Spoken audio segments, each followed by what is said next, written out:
You are now listening to Talk Your Jits podcast.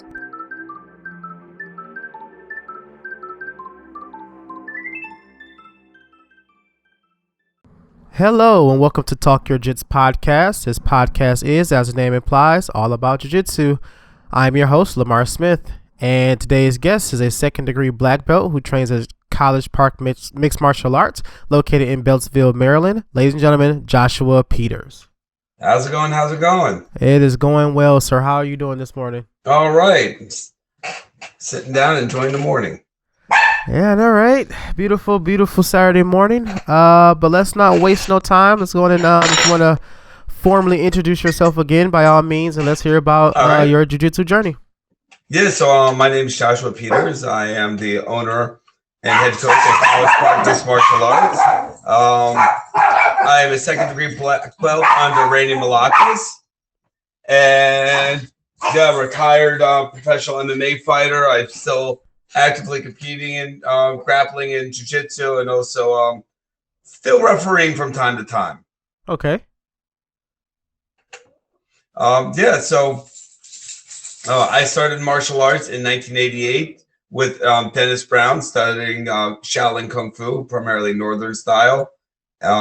From there, I studied Taekwondo, kickboxing, capoeira, and a couple styles of karate before starting Brazilian Jiu-Jitsu in 2002 under Roberto Magilla. Oh, wow. So a lot of martial arts history. Yeah, I've been in it now for a second. Oh, wow. And you say you've been doing jiu-jitsu since 2002. 2002. So, are you a black belt in any other martial art? Yeah, I have my second-degree black belt in jiu-jitsu. In the Kung Fu style, I only did that for about 2.5 years. I never really ranked up in that. I was only training if I was lucky, 2 to 3 times a week, but usually it's 1 or 2 times a week. So I didn't really have time to put it in then. I was taking 12 years old. I was taking a bus, like an hour each way. Mm-hmm. I got an instructor rank in another style, in the Vietnamese style of Kung Fu. That's all the stuff that I have like official rankings in. Okay. So you said you fought MMA. How long have you been how long have you done that? So about a year into my training, I tried to get my first fight. The first 2 of them fell apart. First opponent pulled out like the week of the fight. The second one, it's actually a funny story. It was down in Virginia Beach. We both weighed in and everything. This is at I can't remember if it's a 125 or it was like a catch weight of 130, because I walk around 115 to 116 pounds. So, it was just impossible fighting fights. So I had to go up. He weighed in. We all weighed in, came to the rules meeting, all that, and then he never walked out for the fight. The third fight, I fought this guy, Rick Mansour. He missed weight by like 17 pounds almost. And that was at Operation Octagon, which is now known as Cagezilla. And I was fighting until I had my last fight at age 38, which was now 6 years ago. Okay. And what was I about to ask? So, excuse me. So what what drew you to jiu-jitsu? So, I got into martial arts from watching Saturday morning Kung Fu theater. It's come on like 5:30 in the morning. I don't know how old you are, but this is like when you had to turn the dials on the television and slap it around. And on every Saturday, starting around like 5 something in the morning, you get like the old school Kung Fu flicks. Uh-huh. And like, that's really cool. I saw that. And then bootlegging the first UFC videos, like I kind of heard through reading Black Belt Martial Art magazine and all that, and Kung Fu magazine. And, I saw that, and I always knew that learning how to like effectively grapple was going to be part of my martial arts journey. And then I was in college for 2 years in Vermont before I transferred to American University. And while I was in Vermont, there was another guy there who had like a little bit of a wrestling and jiu-jitsu background. And he kind of showed me some things. And I made in my mind that when I was transferring to American University in DC, that I was going to start training. Uh-huh. and I dove right in. I was training while I was studying to get my degree in education. I would generally train about 20 hours a week or so. Oh, wow. Okay.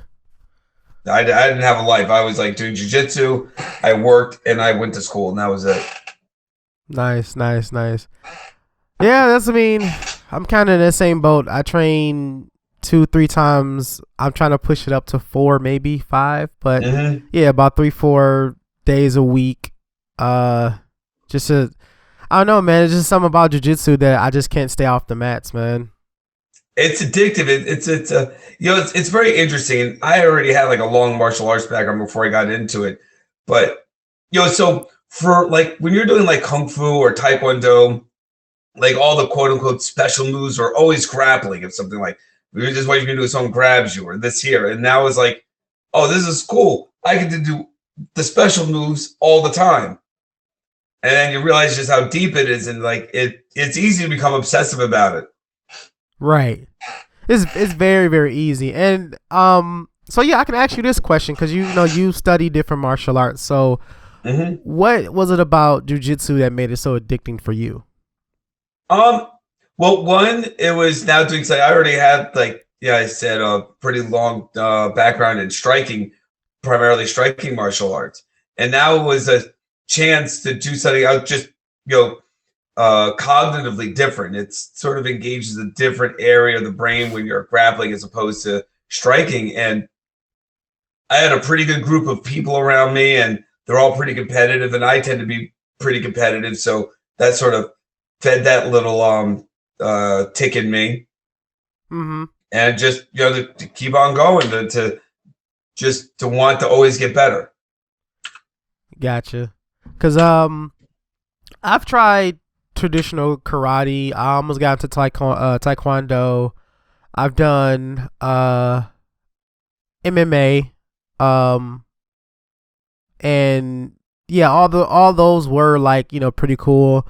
I did enjoy while I was doing them, but it's just something about jiu-jitsu that was just like so different to me, where I was like, I started training back in about 5 years ago, and stepped on the mats. So I was like, okay, this is kind of cool.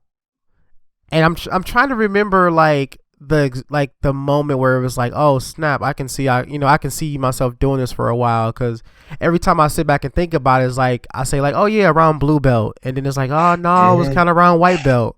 Oh no, it was kind of like when I first stepped on the mat. So I don't know exactly when, but yeah, it's just something about it that just drew me to it. I think it's just like the logical sense behind jiu-jitsu. Because not to like hark on any other martial art, but I feel like jiu-jitsu is definitely one of the martial arts that like you get out what you put in, and it definitely will show.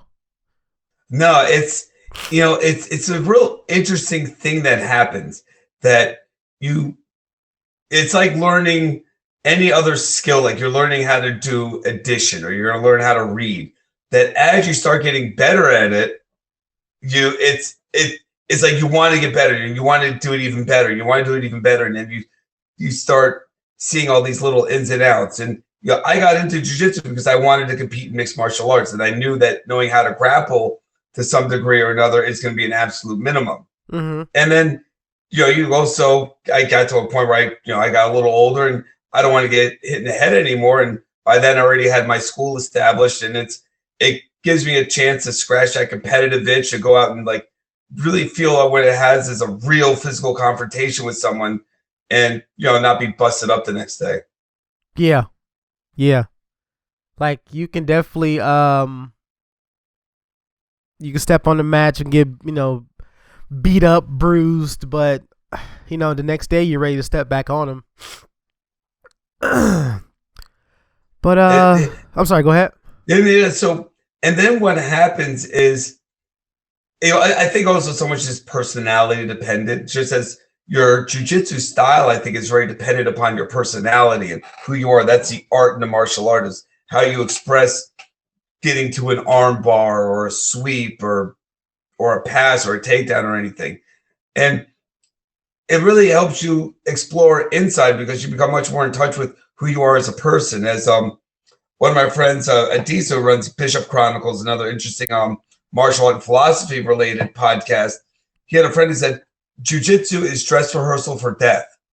You get to walk that line between being alive and being in either taking someone to a point or being taken to that point where you could, the very next thing could be the end of your existence. And that forces a real moment of crystal clarity and honesty that you don't really get to have throughout the rest of your daily life. I never think about that like that. That's a very awesome philosophy to think about. So So with being a school owner, how did that come about? So that again kind of goes all the way back. So when I got into Taekwondo and around, I think, my red belt stage, I had already started to teach some of the classes. And that was part of my training. And my grandmother, who was an elementary school teacher, she taught kindergarten for 29 years in the Bronx, and would sometimes come and watch. And she told me I'd be a teacher one day. And I thought she was out of her mind. I thought I'd be an astronaut until, my math skills said otherwise. And I eventually got into education. But while I was even while I was studying education, about maybe it was probably about a month or two in to just starting jiu-jitsu, my first instructor didn't have classes on Thursdays because he was renting out of a fitness establishment. So I went back to my old Taekwondo place, and they would let me starting around 8:30, 9 p.m. Just, I have a little section of the mats there. Me and my friend Nick Robinson, who runs Beltway Martial Arts now, would just get together and train. And then eventually some people were like, hey, what are you guys doing? And we would basically just kind of teach whatever we were being taught that day because, we were white belts and then eventually blue belts. We really didn't know anything. And then that grew more and more and more until eventually we'd have 30, sometimes 30 or 40 people coming to join us. And we realized, hey, this could be a thing. And we started traveling as a group, and we made our original school, Capital Punishment MMA, sort of as a feeder program for our first instructor. We're like, listen, we can show you what we're being shown, but you really want to learn, this is where you need to go. It grew and it grew and it grew, and I would start running classes there. We would both be running the classes. We started around between 8 and 9 p.m. We generally train till midnight. And we realized, hey, man, we have a thing here. And that eventually led to me wanting to get my own location. I got my first brick and mortar location, it'd be almost 7 or 8 years ago. And I was then at that point already about 13 years deep into being a classroom teacher. And eventually I just got burnt out being a classroom teacher of all the stuff that comes along with it. I still love the classroom, but all the politics and everything outside of that was really making a wear and tear on me. And I decided, let me go all in and try this while I'm relatively younger. And now, almost 2023, and here we are. I have a really nice, solid base of students. I've gotten one of my fighters in the Bellator. I've had another one who's competed all over the United States and produced one of my women, Charlene Dixon, I think she's the number 2 ranked person in no gi at her age and weight, and she's also in the top 5 in gi at her age and weight. That's amazing. Brown belt. That's phenomenal. Yeah, so and I got very lucky with the, so if this is maybe a side point, but if you go to a school, of course you want to pay attention to the instructor, but you're not going to be spending most of your time with the instructor. You're going to be spending with the other students, and pay attention to those students and what they do and how they act and all that. And I was very lucky to attract the students that are part of the DNA of this school. 90% of my success is due to the people that go to this school that have signed up and have truly made it what it is.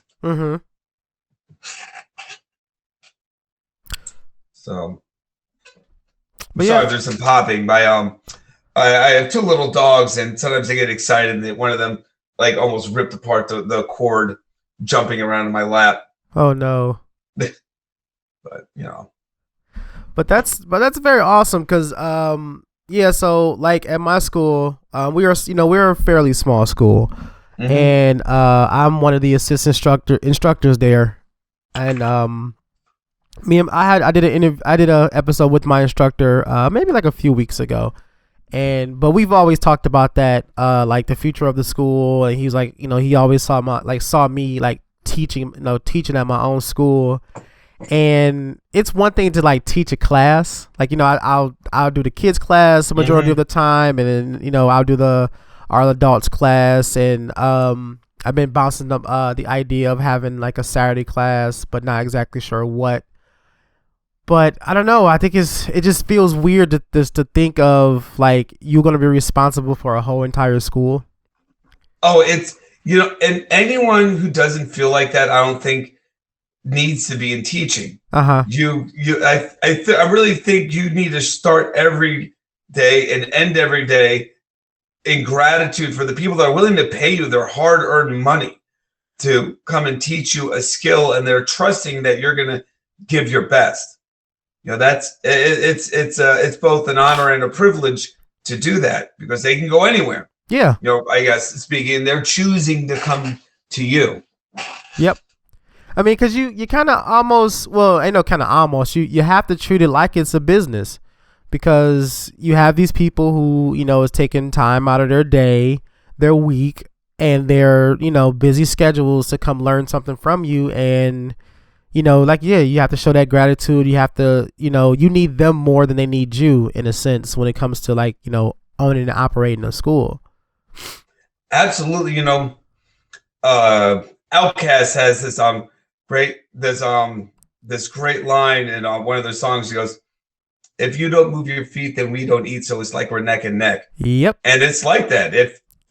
And also anyone's ever filed taxes as a business understands it is a business, and it's your responsibility not just to deliver instruction to the best of your ability, but to create an environment that's conducive to learning and a culture of fostering cooperation, and I think a healthy competitive atmosphere that pushes everyone to get better.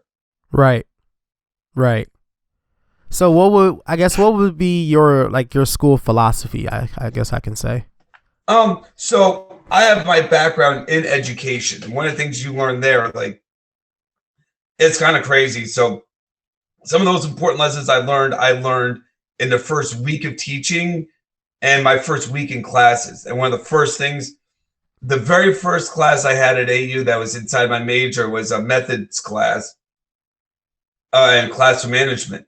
And the first thing the guy started out after we introduced ourselves and all that, he goes, "If you are arriving on time, you are late. And if you are late, that is unacceptable. You cannot get there when the kids get there. You have got to come prepared and not wing it. You've got to have a plan. You either have a plan or you can plan to fail that day." And so I have a curriculum that's in detail written out for the white to blue and blue to purple.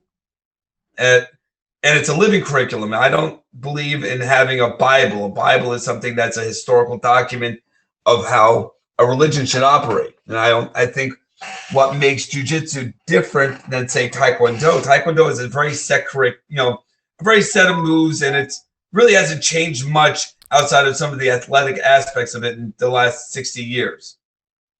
Except maybe for the worse, depending on who you talk about, because of how Olympic scoring has changed it. Whereas Jiu-Jitsu, let me be honest, a black belt today is about the equivalent of a very competitive purple belt coming up now. And that about every 5 to 10 years, that's what happens. The level of Jiu-Jitsu has skyrocketed in an exceptionally short time. So you have to have a framework of teaching, not just what you're going to teach, but how you're going to teach it. And that needs to stay evolving. And you should know, I'm a firm believer, you should know what you need to do. Mm-hmm. So my school is based on, I wouldn't want to call it a pure Socratic method, but a lot of discussion and a lot of ownership. my students are encouraged to ask questions and to take ownership of their practice. There's going to be what I teach that day, that week, that month, that's within the month and the week curriculum. But after a certain amount of time, and once the student feels they're starting to get some of the basics, they're very highly encouraged to really take ownership of their practice and ask a lot of questions. What should I be working on here? How does this work? When do I do this move? And that's the culture of the school, is to really be exploratory in how they approach it, because that leads to a deep understanding. And then after they get their blue belt and they're ready and they get their purple belt, after that, then when I sit down and have a talk with each student, we plot out what their path's going to be. Are they a competitor? Are they, I don't like the word hobbyist, because some of these people train just as much as my professional fighters, but are they looking just to be lifelong martial artists? Are they looking to be competitive jiu-jitsu people? Are they looking to be fighters? What is it that they're looking to do? And we plot their martial arts journey together through that. Yeah. And it's funny that you mentioned that, because since you were talking about, like, old kung fu movies, I was explaining to a couple of the guys at the gym about this movie called Five Deadly Venoms. Oh, yes. So I was, explaining to them, like, I want to develop something of the sort. Nothing to be like, so basically what I was getting at was, we sit down, we go over everything that you do in your roles, and we teach you how to defeat it. That way, it's just to be mindful of what you do and not get caught up in this loop of, like, of just kind of running into the same thing. Because especially when you're training with the same person every day, you're going to learn their game. You're going to learn how they move. You're going to learn how to react. All that stuff will just start to show itself in time. And one thing that I've been learning from my instructor, is, like, we had a roll one day and I got mopped, utterly destroyed. And, he was like, yeah, you did pretty good. And I'm like, no, I didn't. But anyway, so he was like, yeah, he said the reason why, I was able to shut down your game is because I know your game. So it's like, it was like a aha moment, and, a light bulb went off. It was like, well, it's definitely humbling to hear something like that. But at the same time, he did the same thing for me. It's like, he showed me where my weaknesses was, and we spent like an hour, just breaking down that stuff. And that's why I was like, oh, that's what made me think about it. I was like, oh, that's like that, like that kung fu movie, Five Deadly Venoms. Yep. So I'm so happy you mentioned kung fu movies, because when I said that in class, everybody was like, no, I don't think I've seen that. I'm like, what? Shame on you. I mean, though, it's very interesting. Like, those old kung fu movies, a lot of them really revolved around a teaching and exploration process, right? Yeah. The guy goes, he gets his butt whipped, he has to go train. There's almost always some sort of training aspect where there's an acknowledgement that you've got to get better. Yep. If you're going to go defeat your demons or whatever it is. Yep. So just to give like a little like context of what the movie we're referring to for people who don't know, and you should watch it. Basically it was about this movie about this martial arts master who made so much money off of this style, and he was dying. And there was this big treasure that I guess you want to say it was lost. So his last student that he was teaching him a specific style, but he also taught him how to break down the other members' fighting styles. But obviously he had to get help to do so. But that's not neither here or there. But the fact of the matter is, he taught his student how to, like I said, break down the other styles and help them defeat the others. So that's where, that's kind of how my philosophy when it comes to teaching. Like, I love rolling. I like having hard rolls no matter who the belt rank is. If you're white, blue, purple, brown, black, I don't care. And once we roll, if I get tapped, I get tapped. If I don't, I don't. But Mm-hmm. I'm always finding teachable moments while we rolling.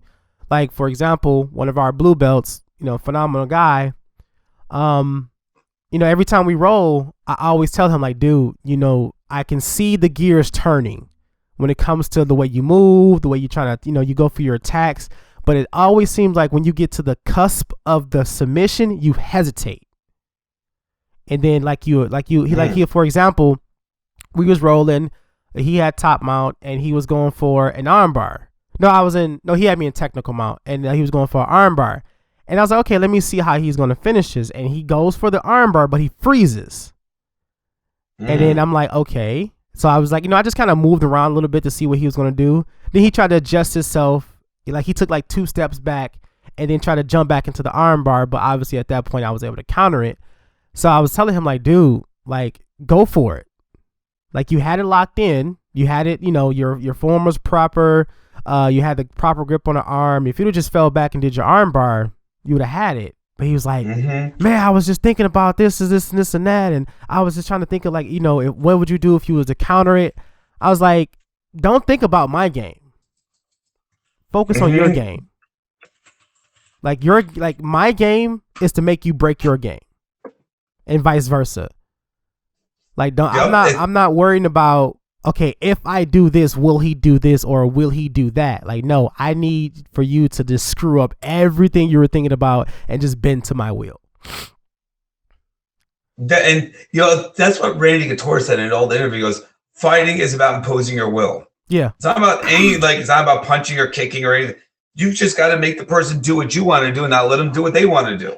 Yeah. I mean, it's a real Akram's razor, but it is. Yeah, it's crazy. It's very crazy and very, very technical like that when it comes to jiu-jitsu from what I've seen.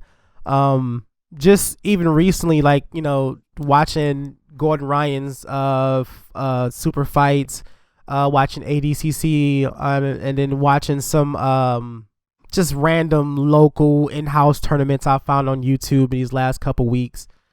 And, just watching people really, really roll, and I guess you want to say like in a brown belt mindset, because I watched so many different jiu-jitsu or grappling matches as a white belt, first get into it, as a blue belt, purple, and now brown. And each time I watch these matches, there's like a specific few that I've watched at each belt rank, and every single time I've watched it, I've always noticed something different. And it was like, oh shit, I didn't even realize that the first time. Or like, like we were saying, like, you just you're opposing your will on someone just to be able to, like, I don't want to say like demoralize them, but it is a little bit demoralizing when it's like, you feel like you get that like you feel absolutely helpless, like being trapped under someone, and it's like no matter you're drowning, like no matter what you're doing. Yeah. So I did capoeira for about 2.5 years under Cobra Mansa.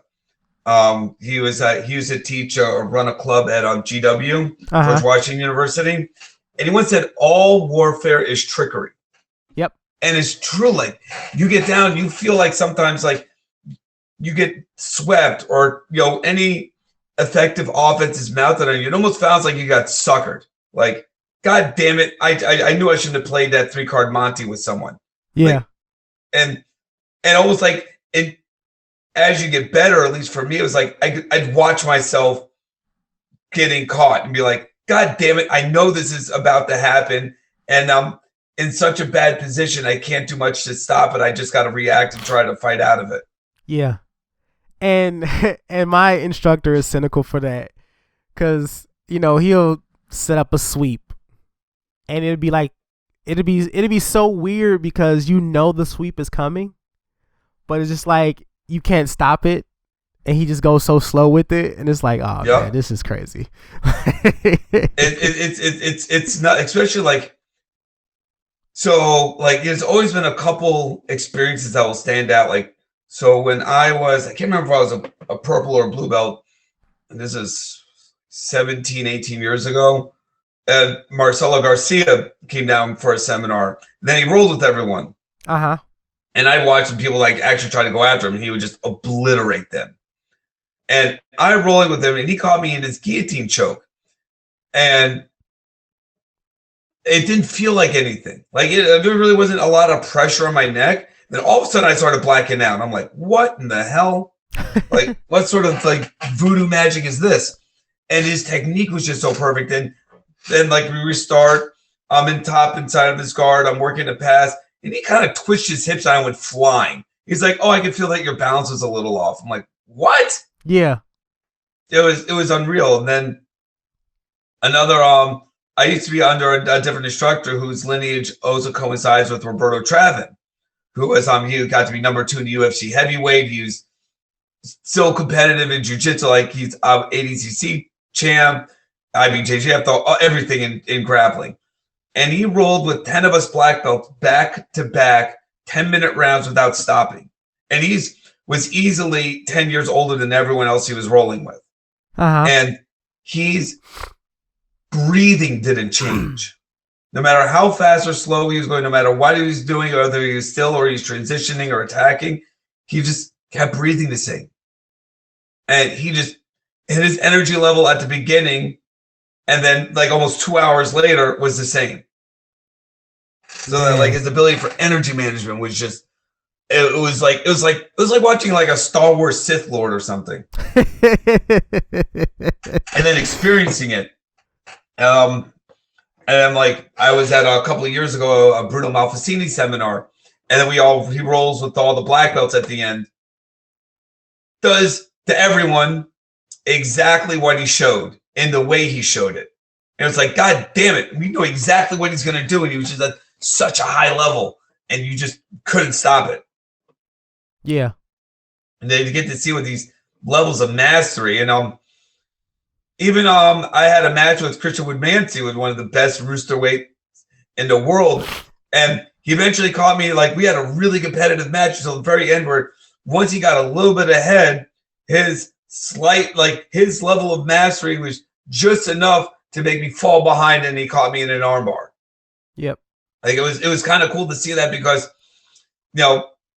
he wasn't like he was that much bigger. Like I think it was like 5 pounds bigger than me or whatever for our match. Nothing that really makes a difference. And just to see how he was able to counter what a lot of times my very effective offense and defense was, and him catching me. Isn't that crazy? Yeah, but then that's what makes it cool. And then after all these, I'd always add, like, anyone who's ever beaten me, I'd always try to talk to them and be like, all right, how would you do that? My first experience with that was at white belt. I got caught in this Americana that almost broke my elbow. I mean, it messed my arm up bad. It was against this catch wrestling dude. And I'm sitting there like wincing in pain. I was like, dude, you have to show me how you did that Americana. That changed my game. Mm-hmm. Yeah, I'm definitely that same way. I love competitive roles. And it's like, yeah, it's always a learning experience that you get from being tapped. Mm-hmm. And going back to what you were saying about that, that controlling, that control your breathing and whatnot. I had a role with the white belt. I think it's like a couple weeks ago, and I think we rolled maybe like 3, 4, like maybe like 2 or 3 times. And mm-hmm. I'm chilling. I'm good. He's like working hard, and he's going for everything under the sun. I'm just coasting along. And like I said, we roll about 2, 3 times, and he's just sitting there like he's drenched in sweat. I mean, yep, he's working his ass off. He's breathing hard. He's like, he's sucking in air, and he's like, dude, what's going on? I'm like, was you done? He's like, man, we just rolled like 3 times. I'm like, all right, anybody else want to roll? And I'm just sitting here just like, cool, like, anybody else want to roll? And everyone's like breathing hard, and well, obviously like the lower belts are breathing hard, but I'm sitting there like, all right, I mean, I can still go. So. Right, and that's when you begin to see the effectiveness of technique. Yeah, like these guys are just pounding. Like I've gotten some crazy like I have a couple white belts also were very good wrestlers, and it was like, damn, like. When we're wrestling, we're standing up, they're so much better than me. I'm busting my ass just not to get hurt. And then, you see it hits the ground, and I can just kind of play with someone. I remember I had this experience before it was still were capital punishment. We had this huge Russian dude come in who had like he claimed he had like a little bit of samba or whatever, and he starts literally at one point picks me up like a video game and throws me into a wall. And I'm like, no! What the fuck, dude? I'm like what the hell? And he does. I'm like, dude, like you gotta calm down. Like we're just training here, because he's doing this. Because every time I get to a position or submission, I kind of let go. Yeah. And I told him like, dude, I'm gonna have to defend myself, and I'm half your size. Like literally, this guy was like 200 pounds, and I can't do that by pinning you. And eventually, I let him work, and I got to his neck, and I started choking him, and he's not tapping, and I start pulling his neck, and he finally like yells, and I'm like, just tap. Yeah. And then the same thing happened a few weeks later in class. I'm with this guy. He's tossing me around, and I would get him in an armbar release. The armbar became actually the first submission I ever got. And that's a funny story on that. Guys, it's funny now. I almost broke the guy's arm because my first 3 months of jiu-jitsu, all I did was get the crap beat out of me. Mm-hmm. Like I got the ever living hell beat out of my ass. And then I got this armbar, and all my other submissions before this point where people kind of like, I'd get, like 80% of the position. They'd coach me through it so I knew what to do. And I'm cranking on this armbar, and I couldn't even hear him yelling tap as he's tapping on me. I'm like, because I just was expecting to fail. Mm-hmm. Like, and I was like, oh man, this really works. And and then I began to find, I can relax a bit more. And then I learned how to recover guard and get out of side control and not feel like my chest was going to get broken every match. And then you're like, you relax a little bit, and it gets a bit more fun, and you begin to develop your style, right? Your personality begins to manifest through how you do it. Definitely. It's been a tremendous leap from purple to brown belt when it came to like my understanding of jiu-jitsu, my understanding of my own game, and just being able to figure out stuff. I'm still a little late on like fixing stuff, but when do you ever stop learning jiu-jitsu? And when you die. Yeah, exactly, right? Even then, we still don't know. Yep, exactly. Who knows? Who knows, right? Because I was talked to my my instructor, because me and him work together, so we actually talk a lot. But yeah, we were just going over stuff about class, and I was just telling him like, man, it just seems so crazy now how I can roll with somebody, and I'm steady picking my own game apart. Like, man, I could have caught him in this earlier. I should have did this. I should have did that, and blah blah blah. And I was starting to get into my own head, start doubting myself. And he was like, he just asked me. He's like, let me ask you a question. He was like, you've been doing this for 5 years. I've been doing this for 10 plus. Because he's about to, he's getting his a second degree next year. Oh, congratulations. Yeah. So he's like, he said, do you know when I stopped learning jiu-jitsu? I was like, I don't know. He's like, I didn't. He said, even as a black belt, I'm still learning. I'm still fixing holes in my game. I'm still developing my game. Even at, at my current rank and position, I'm still developing my own, still developing stuff. And he's like, yeah, and would you want to even train with someone who's not? Like, who thinks that, for me, black belt felt like a reset. Like, man, which I viewed it very similar to actually getting my black belt in Taekwondo. And black belt in Taekwondo takes 4 years, 3 to 4 years, maybe at least back when I was doing it. And it was understood that you're not really a master of anything. You just now have learned the basics, and it's time for you to now your real training starts, because you know enough to train. And that was like, I felt like when I got the black belt finally, it was like, man, now like the real work has to begin again. There has to be an emptying of the cup and a refilling it. Isn't that wild when you think about it? It's nuts. And it's a little humbling. So like one of my very first roles, There was a guy that was part of the an affiliation I was part of, Gilson Nunes, who's like, I think he's ranked like third in the world, an adult black belt at like 130 something. And he didn't even bother taking his glasses off, like when he rolled with me. And I'm looking at his black belt, and I'm looking at my black belt. I'm like, yo, we're doing two completely different sports. Like, he's got it felt like Luke when he was trying to spar Yoda. Uh-huh. And it was just like, man, there's just so much more to know and to be able to do. Oh yeah.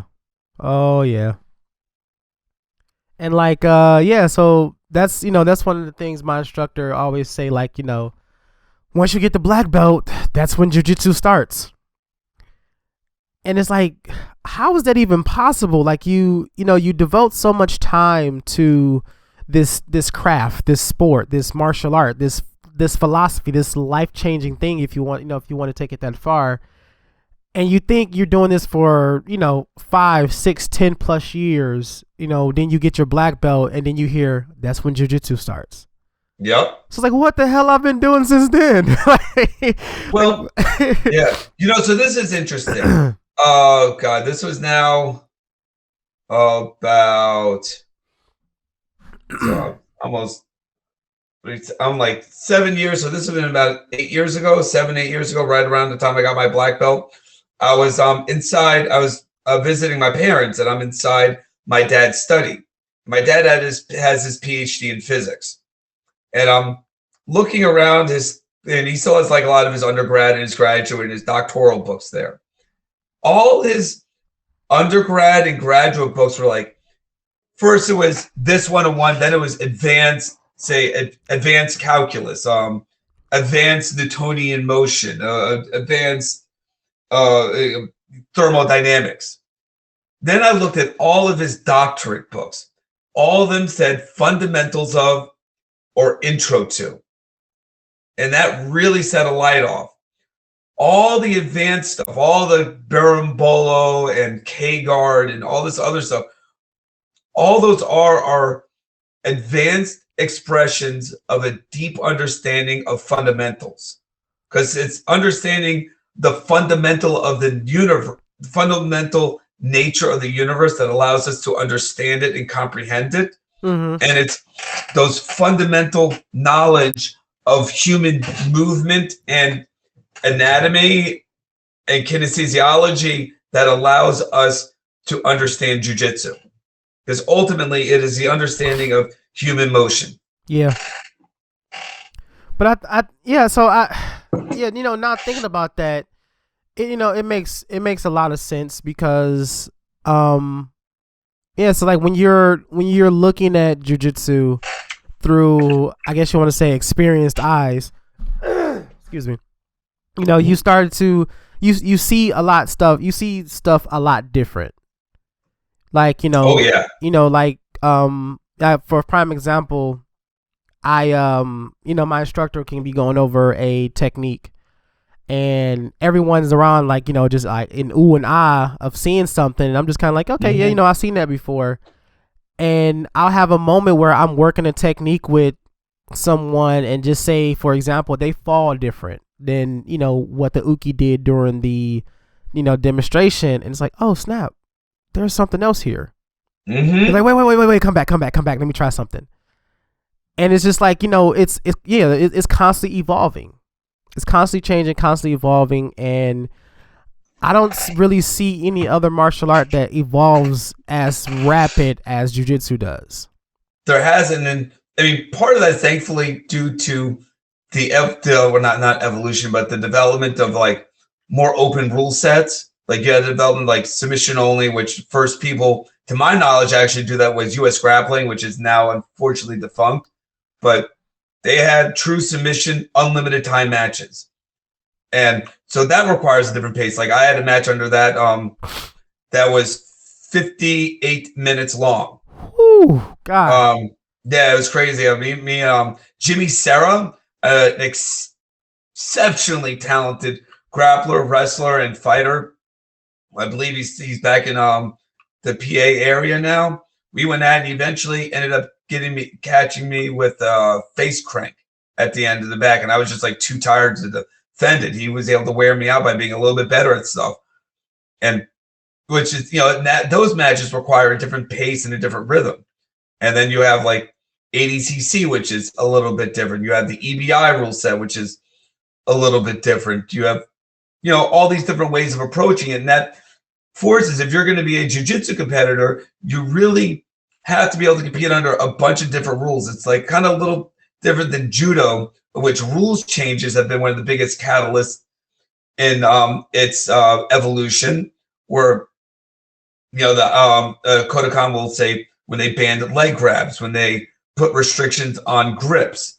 And jiu-jitsu doesn't have much of that. So the development in jiu-jitsu comes as things are developed within the rule set, because almost all this comes down to game theory and how you game for it. And like I won one match at IBJJF Pans with a knee bar at blue belt. You can't do that now. And that so how these things change and evolve. I mean, and that's one of the, I think, the best aspects of jiu-jitsu is that it's not a tomb of knowledge. It's a living, breathing organism that continues to evolve. Like I was saying earlier, and the level of people just explodes. Like I got some blue and purple belts, man. I just put a stripe on one of my blue belts, and I'm like, I can't stand rolling with you anymore because you just kicked the crap out of me now. Like his brain is just working at such a faster pace than mine is at this point. It's like, damn. Like, how do you counter that? And that becomes what becomes interesting. It's like he's stronger, he is younger, he is faster. Like he is. So how can I? First, sometimes I also don't look how am I going to beat it or counter it? How am I going to survive it? That's what Helio was doing. Even until like 2 weeks before he passed away, it's like he would just try to defend everything, just try to stay safe and not die. Mm-hmm. I think about that too. Sometimes when it comes to being an instructor, like running a school, and it's like you're teaching, you're teaching all these new faces jiu-jitsu. And then you got this one guy that comes along and it's trying to that's a lower belt that's just like giving you hell. Yep. I mean, it's like, man, this like what? Like this not should be this way. Well, it's like, so I always say self-defense training is training with the spazzy white belts, because they're going to do some crazy shit that you did not expect. And then it's remembering not to be married to techniques. That's what, so I got rid of calling any classes beginners classes. I have fundamental classes and advanced classes. And I'll tell people a lot of times the fundamentals class is going to be more mentally challenging than the advanced class. The advanced class is just going to be more physically challenging, so it's going to move at a higher pace. But you go from saying you learn, like, as a white belt, right? This is an arm bar. It's getting this is how you get to armbar from guard, right? You isolate the arm, you put the foot on the hip, you pivot off, you make your angle, throw the leg over the head, and start to move the lever, your hips, right? Mm-hmm. Then you say, well, cool, you do that a couple times, you learn what an armbar is, what it's like to finish it, what it's like to get caught in it. Then you say, well, what is an armbar? Armbar is any time you have a block or a wedge underneath someone's elbow, and their elbow is isolated to some degree from their body, and you can pull on it. Right? Right. So then you go from like saying, this is what an armbar is, to this is what an armbar looks like, and learning how to apply that in more varied ways. Yeah. And that's kind of like what that evolves into, is you become like, well, damn, how am I, this person fell differently, as you're saying. Well, why did they fall that way? How do I have to account for that? Which is, that's the fascinating part of the journey, because it's never going to stop. Never. And it also, it also keeps you on your toes when you have those, like I said, those spastic white belts, or you get those people who are very, very knowledge hungry. Because, you can show an armbar. And it's like, okay, what if their arms are too long? Or what if their shoulders are too wide? What if they're too big? What if they're too small? And it's like, All right, so let's break that down. You still have to have your your focal point of you have to block the elbow, you have to look for this, look for that. You still have your basic mechanics of an armbar. It's just you have to you just have to find that slight variations. Think of it like a car. Every car has the same thing. It has tires, has motors, has an engine, has battery, have yada yada yada ABC. Basic basic fundamentals of a car. But all the cars are built different. You have bigger cars, you have smaller cars, you have cars built for off-roading, you have cars that are built for this, cars built for that. But when you break it down to the basics, it's all the same. Yeah, it's right. You point in the direction you want. One pedal makes you go forward. The other pedal stops you from going forward. And how do you best operate it? That's I can't stand car racing. I'm watching people go in circles with the hope that you see some spectacularly violent and potentially fatal accident isn't necessarily appealing to me. But you see, they all have the same stuff pretty much, right? They have all these, there's now please don't get angry at me, I guess in Formula F1 or whatever.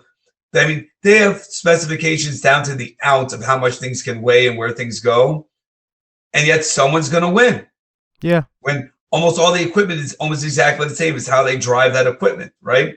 We roll, let's assume we all know exactly the same moves. You might have just that one way of executing that move or implementing that move that makes the difference. Yeah. Yeah.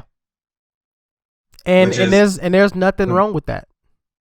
I think that's what makes it awesome. It's because, like I said, I can learn from it. You could roll with a white belt and have 25 years of jiu-jitsu under your belt, and they can teach you something. They might just do something that maybe because you got so indoctrinated in your own dogma and you become a little less plastic in your thinking that you're like, oh, crap, that works.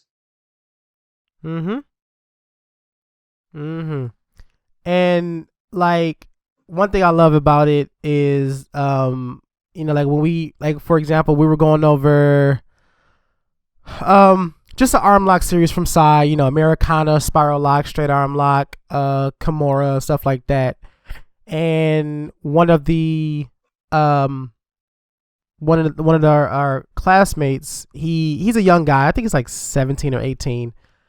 So his arms are very, very he's very, very I don't want to say he's double jointed, but he got those young ligaments and stuff in his shoulders. So yeah, he doesn't have all the injuries. Yeah, he don't have all the injuries and stiffness of everything. So I kind of look over and I see the one guy, he's cranking it. He's cranking it.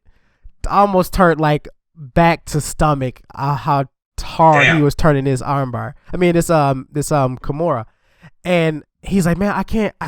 He just won't tap. And I'm like, okay, let me see. So I put him in the Kimura and I went for it, and I was like, oh, okay. So I had to make that little small adjustment. He was like, what did you do? I was like, well, for this guy, he's very, very limber. So a traditional Kimura might not necessarily work. So I had to literally turn him on his side and finish the arm, finish the Kimura.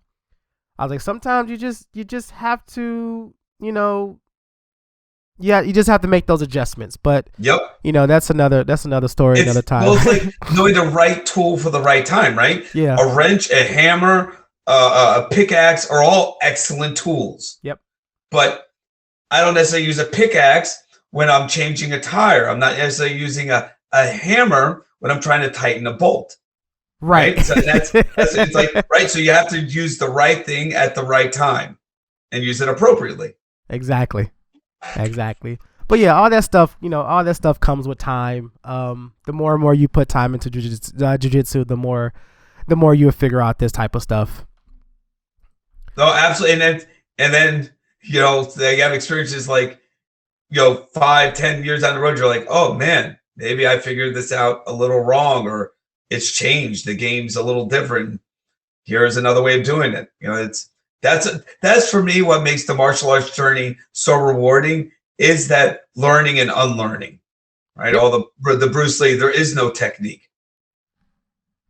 Yeah, definitely.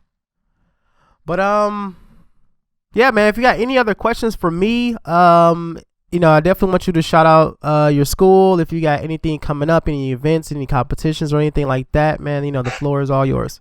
Okay, absolutely. Well, the first, thanks for having me. It was a real pleasure talking martial arts this morning. I'm actually about to go run my kids class, and then I'm running a 2-hour question and answer fundraiser for Tap Cancer Out, which is one of the best charities I've been involved with. I'll send you a link to my thing. I'm asking for donations, and you can come and ask any martial art related question, and I'll try to demonstrate or answer that. You can also ask something else. I just can't guarantee I'll have anything to say for that I don't make up. That's going to be today from 10 a.m. to 12 p.m. That's the biggest thing coming up. If you are involved, Tap Cancer Out is an absolute fantastic charity.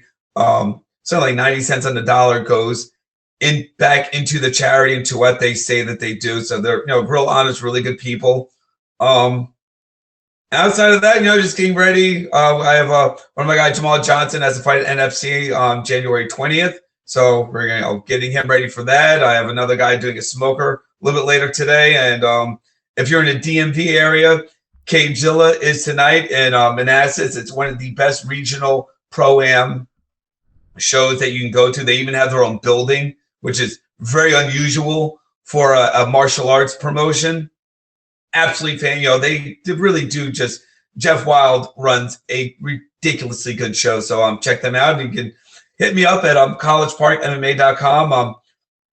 Josh CP MMA on Instagram. I'm available to do seminars. I'm cheap, but I don't charge in money. I do take out in blood and sweat. I don't like to teach for anything less than 3 hours.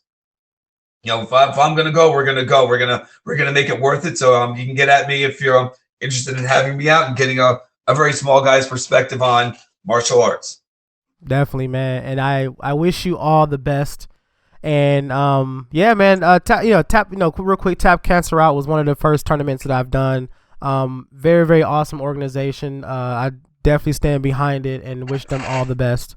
And and I wish you the best with your lecture today. Thank you. Yeah, so if you're interested, I'll be posting a Zoom link. I'll put it up on Facebook. I'll send it to you if you want to share it out. And then, hopefully,